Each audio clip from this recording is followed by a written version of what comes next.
finally winter is wintering in Helsinki. Dari semalam snowfall tak berhenti-henti lagi sampai hari ni. Hari ni pun suhu negatif 3 tapi angin dia kuat 8. So rasa macam negatif 10. Jadi hari ni awak pakai 3 lapis sweatshirt, tapi sweatshirt awak ni macam hoodie. Dia ada hoodie, lepas tu hoodie, lepas tu pakai winter jacket. Okey, tak sejuk. Seluar pula awak pakai seluar Uniqlo yang ada fleece lining tu.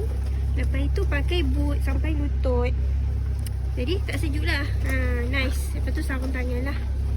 Inilah rupa salji bila kereta dah lalu lalang, dia dah jadi hitam.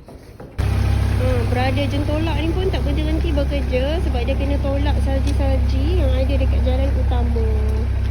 Okay, nampaklah orang dah bersiap dengan penyodoknya nak menyodok salji. Kadang-kadang kita rasa tak seronok kan, tak ada salji. Tapi bagi orang yang rumah hanya dekat bawah ni, dia kenalah sodok. Okay, macam mana rasa snow bila suhu minus? Rasa macam bingsu. Bukan ABC dia kasar sikit kan. Bingsu dia halus lagi. Oi, sejuk. Lembut lah dan dia tak cair lah. Dia stay kali ni sebabnya suhu minus.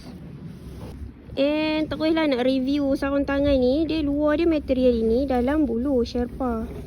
Jadi koma tak sejuk. Nice.